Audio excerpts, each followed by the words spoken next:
नमस्कार विद्यार्थी आणि पालक मित्रांनो, मी किशोर कारसेकर स्टुडंट्स हेल्पलाईन सेंटर मध्ये आपल्या सर्वांचं स्वागत आहे। तर या व्हिडिओमध्ये आपण माहिती घेणार आहोत MST CET चे मार्क्स वर्सेस एक्सपेक्टेड पर्सेंटाइल काय येऊ शकतं। मी या ठिकाणी एक्सपेक्टेड शब्द वापरत आहे कारण का हे एक एनालिसिस असणार आहे। ऍक्च्युअली या ठिकाणी ज्यावेळेस तुमचं पर्सेंटाइल येईल त्यामध्ये थोडंसं 1-2 मार्काचं या ठिकाणी व्हेरिएशन येऊ शकतं, कारण हे गोष्ट एक्झॅक्टली सीईटीचा डायरेक्टर सुद्धा सांगू शकत नाहीये, कारण number of students, number of batches आणि या ठिकाणी number of examination papers and paper difficulty level या सर्व गोष्टी या ठिकाणी इन्क्लुडेड असल्यामुळे तर आपण या ठिकाणी याचा फक्त अंदाज घेऊ शकतो। तर आपण यामध्ये 145 मार्क्स पासून 60 मार्क्स पर्यंत आपण पर्सेंटाइल काय येऊ शकतं याबद्दल इन डिटेल इन्फॉर्मेशन घेणार आहोत। सोबतच बरेच असे विद्यार्थी आहेत की त्या विद्यार्थ्यांना आपली या ठिकाणी इंजिनिअरिंगची कट ऑफ बुक या ठिकाणी पाहिजे आहे, बरोबर आहे। इंजिनिअरिंगची कट ऑफ बुक जर पाहिलं असता बरेच महाराष्ट्रामध्ये काउन्सिलिंग सेंटर आहेत, पण महाराष्ट्रामध्ये कुठल्याच काउन्सिलरकडे याची कट ऑफ बुक अवेलेबल नाहीये, कारण इंजिनिअरिंग प्रोसेस जर पाहिली तर थोडंसं कॉम्प्लिकेटेड आहे, कारण एक कॉलेज त्याच्या मल्टिपल ब्रांच आणि सोबतच एक कॉलेज आणि त्याच कॉलेजमध्ये कॅटेगरी वाईज कट ऑफ पूर्ण या ठिकाणी डिटेल्स आपल्याला माहिती असेल तरच आपल्याला या ठिकाणी चांगलं कॉलेज मिळू शकतं। त्यामुळे ज्याही विद्यार्थ्याला आपली या ठिकाणी स्टुडंट्स हेल्पलाईन सेंटरची ऑफिसची कट ऑफ बुक हवी असेल असे विद्यार्थी डिस्क्रिप्शन मध्ये नंबर दिले आहेत, प्लस आपले लातूर आणि पुणे या 2 ऑफिसचे तुम्हाला कॉन्टॅक्ट लोकेशन सुद्धा या ठिकाणी अवेलेबल करून दिले आहेत, या ठिकाणाहून उपलब्ध करू शकतात अथवा ऑनलाईन माध्यमातून सॉफ्ट कॉपी किंवा हार्ड कॉपी सुद्धा आपण या ठिकाणी मागू शकतात। आता तुम्हाला बुक या ठिकाणी का मी या ठिकाणी आवर्जून सांगत आहे, लक्षात घ्या बऱ्याच वेळेस अशी कंडिशन येते आपल्याकडं की विद्यार्थ्यांना काउन्सिलिंग जॉईन करायचे, फीस सुद्धा पेड करायचे, पण रजिस्ट्रेशन क्लोज होतात। का क्लोज होतात?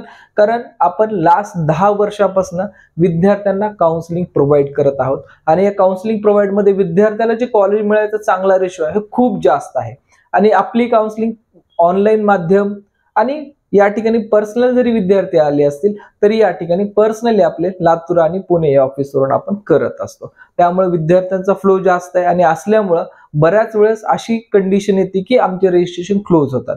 मग विद्यार्थ्यांना या ठिकाणी आमच्याकडून जे डिटेल इन्फॉर्मेशन हवी असेल आणि कशी माहिती मिळवावं किंवा कॉलेजची कशी या ठिकाणी मेरिट काढावं याबद्दल थोडंसं कन्फ्युजन असतं, तर त्या संदर्भात महाराष्ट्रातील कुठल्याच विद्यार्थ्याला अडचण येऊ नये या अनुषंगाने आपण महाराष्ट्रातील जे काही टॉप 140 कॉलेजेस आहेत, लक्षात घ्या महाराष्ट्रातील टॉप 140 कॉलेज, त्याच्यामध्ये गव्हर्नमेंट कॉलेज असेल, गव्हर्नमेंट ऑटोनॉमस असेल, प्रायव्हेट कॉलेज असेल, प्रायव्हेट ऑटोनॉमस कॉलेज असेल आणि युनिव्हर्सिटी डिपार्टमेंट या सर्व कॉलेजची एकंदरीत कॉलेज कोड, कॉलेजचे इन डिटेल नेम, कॉलेजचं स्थापना वर्ष, सोबतच प्रत्येक ब्रांचचा काय कट ऑफ आहे कॅटेगरी अनुसार आणि जेंडर अनुसार अशी इन डिटेल इन्फॉर्मेशन या बुकलेट मध्ये दिलेली आहे, जेणेकरून जे विद्यार्थी जॉईन करू शकत नाहीत तर या विद्यार्थ्यांना आपल्या या बुक मार्फत पूर्ण डिटेल इन्फॉर्मेशन लास्ट इयरच्या कॉलेजबद्दल या ठिकाणी मिळून जाणार आहे। आणि जे विद्यार्थी या ठिकाणी पेड काउन्सिलिंगला जॉईन होणार आहेत असे सुद्धा विद्यार्थी आधी तुम्ही बुक बघा आणि नंतर तुम्ही जॉईन व्हा, म्हणजे तुमचा कॉन्फिडन्स आमच्याकडे जॉईन व्हायचा हा डबल राहणार आहे। आणि हे खूप इम्पॉर्टंट आहे, कारण सध्या मार्केटमध्ये पाहिलं असता बरेच काउन्सिलर आहेत, बऱ्याच ऍड एजन्सी आहेत की तर पाहिलं असता की अनुभव कमी आणि बऱ्याच वेळेस असं पाहतात की पर्टिक्युलर कॉलेजला या ठिकाणी प्रमोट केलं जातं। बरेच असे काउन्सिलर आम्ही पाहिलेत की फक्त पर्टिक्युलर कॉलेजलाच प्रमोट करतात। आपल्याकडे अशी कुठलीच नाहीये गोष्ट, आपल्याकडे तुमचा जोही मेरिट आहे त्या मेरिट अनुसार पूर्ण ट्रान्सपरंट बुक तुमच्या समोर आहे आणि सोबतच तुम्हाला लास्ट इयरचे वेबसाईट अनालिसिस सुद्धा आम्ही प्रोव्हाइड करतो आणि या सर्व अनुषंगाने as per your merit, as per your category कुठले कॉलेज मिळू शकतं असे इन डिटेल एक प्रिडिक्शन यानी की सॉफ्टवेअर अनालिसिस लिस्ट सुद्धा तुम्हाला मिळून जाते की ज्या लिस्टमध्ये तुमचा पर्सेंटाइल अनुसार कोणते कॉलेज मिळू शकतात याबद्दल सुद्धा इन डिटेल इन्फॉर्मेशन अवेलेबल होऊन जात असते। दुसरी गोष्ट आहे यामध्ये की काउन्सिलिंग प्रोसेस ज्या विद्यार्थ्यांना जॉईन करायचे असे विद्यार्थी दिलेल्या नंबरवर कॉल करून आपली प्रोसेस जॉईन करू शकतात किंवा लातूर आणि पुणे ऑफिसला व्हिजिट करून सुद्धा जॉईन करू शकतात।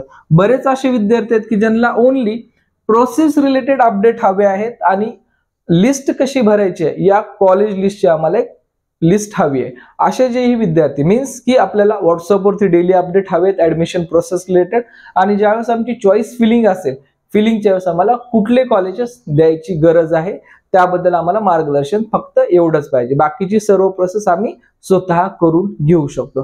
तर तोही प्लॅटफॉर्म आपल्याकडे उपलब्ध आहे. या दोन्ही प्लॅटफॉर्मसाठी आपण इन्क्वायरी करू शकता. आता मेन आहे आपल्या व्हिडिओचा कंटेंट की 140 मार्क्सचा पर्सेंटाइल जर आपण पाहिला असता ऍज पर लास्ट इयर तर 99.75 एवढे या ठिकाणी पर्सेंटाइल होते. आणि विद्यार्थ्यांना एक लक्षात घ्यायचं आहे, सध्याचे जे मार्क्स आहेत त्या मार्क्स अनुसार आपल्याला पेपर इझी, मॉडरेट आणि डिफिकल्ट असे आपण 3 शिफ्ट मध्ये या ठिकाणी पेपरला डिवायडेशन करून आपण या ठिकाणी पर्सेंटाइलचा एक अंदाज घेत आहोत.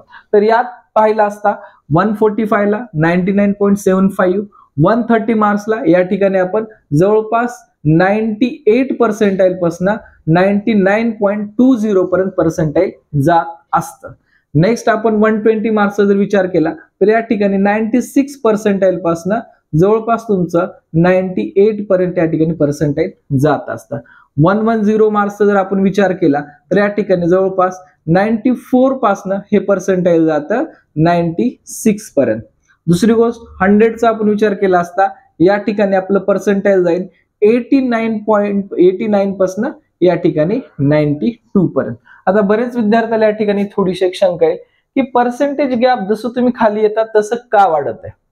लक्षात घ्या, इथे जस्ट आपण पॉइंटचा गॅप धरला, खाली 1 मार्क्सचा गॅप धरला, खाली 2 मार्क्सचा आणि त्याच्या खाली आपण 3 या 4 मार्क्सचा या ठिकाणी गॅप पकडत आहोत. तर लक्षात घ्यायचंय जे आपले टॉपर असतात विद्यार्थी, हे टॉपर आपले या ठिकाणी लिमिटेडच असणार आहेत किंवा ज्या विद्यार्थ्याचं 100 पर्सेंटाइल असणार आहे असे विद्यार्थी या ठिकाणी लिमिटेडच असणार आहे. यामुळं विद्यार्थी पालकांना या ठिकाणी हे जे पर्सेंटाइल रेशो येतो हे जसं आपण खाली येऊ तसा हा पर्सेंटाइल रेशो मध्ये आपल्याला जे गॅप्स असतात हे आपल्याला जास्त दिसून येतात, कारण हायर मार्क मध्ये खूप कमी मुलं असतात. एक्झाम्पल झालं तुमच्या 12th या ठिकाणी बोर्डचं सुद्धा घेऊ शकता की ज्या विद्यार्थ्याला 96 ते 97 मार्क्स आहेत हे असे आपल्या तोंडी कॉल करणाऱ्या रेकॉर्ड मध्ये सुद्धा येऊ शकतात किंवा बोटावर मोजण्या एवढ्या रेकॉर्ड मध्ये सुद्धा येऊ शकतात की ज्या विद्यार्थ्याला 98 अबोव आहे सायन्स मध्ये. तर तसंच या ठिकाणी याही ठिकाणी असतं की 100 पर्सेंटाइल मिनिमम स्टुडंट, जसं तुम्ही खाली येत राहता उतरत्या क्रमानं तसं यामध्ये स्टुडंट्सची इन्क्रीमेंट होत राहते. तर यामुळं ज्याही विद्यार्थ्याचं खाली पर्सेंटाइल येईल लाईक दॅट, ज्या विद्यार्थ्याला 95 मार्क्स आहे तर 95चे या ठिकाणी 85 टू आपण या ठिकाणी 88च्या दरम्यान घेऊ शकतो. ज्या विद्यार्थ्याला 18 मार्क्स असतील तर 80 मार्क्सच्या विद्यार्थ्याचा आपण घेऊ शकतो 78 पासून जवळपास 84 पर्यंत. 70चा या ठिकाणी जर आपण विचार केला असता तर या विद्यार्थ्याचं 70 पर्सेंटाइल टू 82च्या नियर बाय पर्सेंटाइल येऊ शकतं. 60च्या खाली प्रेडिक्शन करणं खूप जास्त कठीण आहे, कारण या ठिकाणी आणि या वर्षीचा आपण हे पर्सेंटाइल या वर्षीच्या तुलनेतनं काढत असतो, कारण लास्ट इयरला नंबर ऑफ कॅन्डिडेट किती होते प्रोसेसमध्ये, या वर्षी नंबर ऑफ कॅन्डिडेट किती आहेत प्रोसेसमध्ये, या दोन्हीच्या अनुषंगाने आपण विचार करूनच या ठिकाणी पर्सेंटाइल काढत असतो की जेणेकरून विद्यार्थ्याला समजायला पाहिजे की काय रेशो असू शकतो. त्यामुळे 16च्या खाली जर आपण विचार केला तर या ठिकाणी खूप कठीण आहे पर्सेंटाइलचं जजमेंट करणं. तर पर्सेंटाइल बद्दल मी तुम्हाला या व्हिडिओमध्ये क्लिअर केलं आहे आणि याच्या नंतरच्या व्हिडिओमध्ये जेही आपलं पर्सेंटाइल येईल त्या पर्सेंटाइल अकॉर्डिंग आपणास कोणकोणते कॉलेजेस मिळू शकतात याबद्दल इन डिटेल इन्फॉर्मेशन मी तुम्हाला नेक्स्ट व्हिडिओमध्ये देणार आहे. पाहिला असता स्टुडंट हेल्पलाईन सेंटर ऑफिसचे व्हिडिओ थोडेसे मोठे असतात पण खूप जास्त इन्फॉर्मेटिव्ह असतात. एकदा या चॅनलवरचे व्हिडिओ तुम्ही पाहिल्यानंतर मला नाही वाटत की तुमचे डाऊट्स शंका या ठिकाणी क्लिअर व्हायच्या राहतील. आणि ज्याही विद्यार्थ्यांना आपण काउन्सिलिंग मध्ये काय प्रोव्हाइड करतो किंवा ज्यावेळेस काउन्सिलिंग प्रोसेस सुरुवात असते त्यावेळेस तुम्हाला कसं या ठिकाणी पूर्ण प्रोसेस बद्दल माहिती दिली जाते, तर विद्यार्थ्यांनी लास्ट इयरची पूर्ण व्हिडिओ जरी चेक केले तरी या ठिकाणी तुम्हाला आपल्या काउन्सिलिंगची पोचपावती मिळून जाईल. आणि किती विद्यार्थी जॉईन असतात याची सुद्धा पोचपावती मिळून जाईल, कारण आपले ज्यावेळेस काउन्सिलिंगचे लाईव्ह सेशन असतात, लाईव्ह सेशन मध्ये विद्यार्थी किती जॉईन आहेत याच्यावरून तुम्ही अंदाजा लावू शकतात की कशा प्रकारे या ठिकाणी काउन्सिलिंग दिली जाते. ठीक आहे, थँक्यू.